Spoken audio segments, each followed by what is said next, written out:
ধমক দিয়ে থামিয়ে রাখা যাবে না নির্বাচনী অভিযাত্রাকে। আজকে আমরা অনেক কথা শুনতে পাই, কেউ কেউ বলেন, হুমকি দেন যে আগামী দিনে নির্বাচন হতে দেবেন না।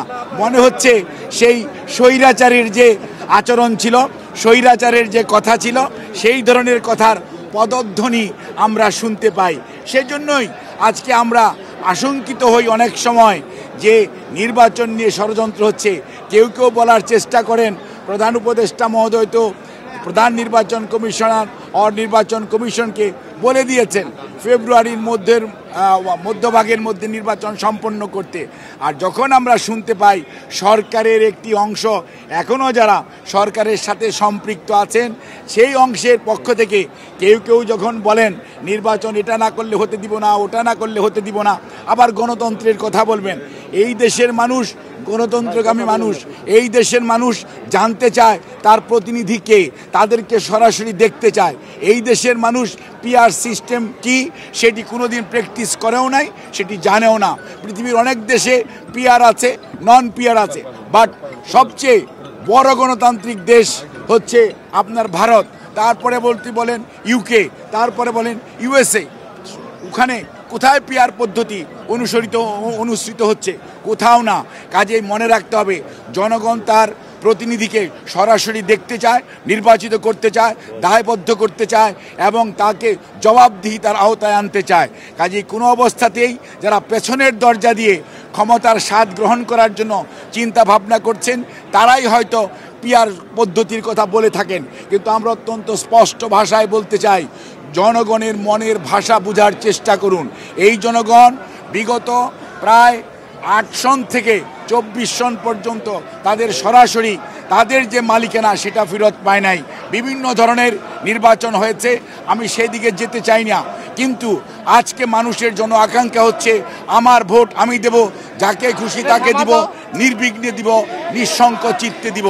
কাজেই যারা আজকে ধমক দেন নির্বাচন হতে দেবেন না, তারা কি ভেবে দেখেছেন জনগণ কি এটা চায়? জনসমর্থন কি এটাতে আছে? আপনারা মব কালচার সৃষ্টি করছেন, দেশের আইন শৃঙ্খলা পরিস্থিতি কোন দিকে নিয়ে যাচ্ছেন? দেশের শিক্ষা ব্যবস্থা গত 1 বছর যাবৎ কী ধরনের পড়াশোনা হচ্ছে সেটিকে আপনারা লক্ষ্য করেছেন? আপনারা সব সময় বলেন যে নতুন প্রজন্ম, আমরা কি পুরনো প্রজন্ম আর আপনারাই কি নতুন প্রজন্ম? কখনোই না।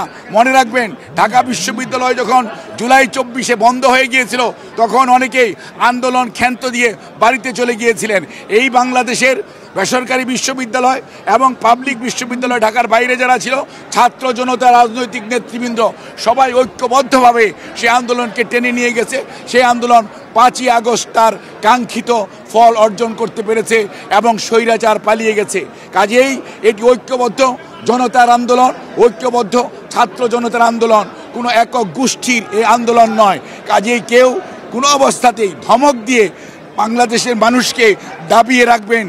ইতিহাস শিক্ষা দেয়, যারা 73-এও ছিলেন তারাও যেমন দাবিয়ে রাখতে পারেন নাই, আর বিগত স্বৈরাচার অনেক ধমক, অনেক প্রশাসন, অনেক আইন শৃঙ্খলা রক্ষাকারী বাহিনী, অনেক গুম, অনেক শহীদ, অনেক পঙ্গুত্ব বরণ করিয়েছেন, তারপরও বাংলাদেশের মানুষকে দাবিয়ে রাখা যায় নাই, ওনাদের শেষ রক্ষা হয় নাই।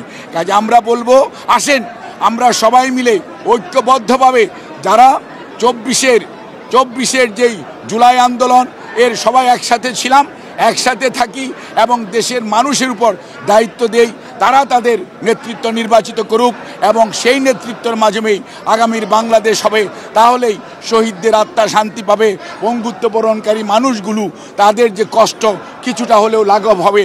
আমাদের এখন দায়িত্ব হচ্ছে সবাইকে সাথে নিয়ে আগামীতে এমন একটি জাতীয় নির্বাচনের পরিবেশ সৃষ্টি করা যেখানে মানুষ নির্বিঘ্নে তার ভোটাধিকার প্রয়োগ করতে পারবে, জনগণ বেছে নেবে তার প্রতিনিধি কে হবে।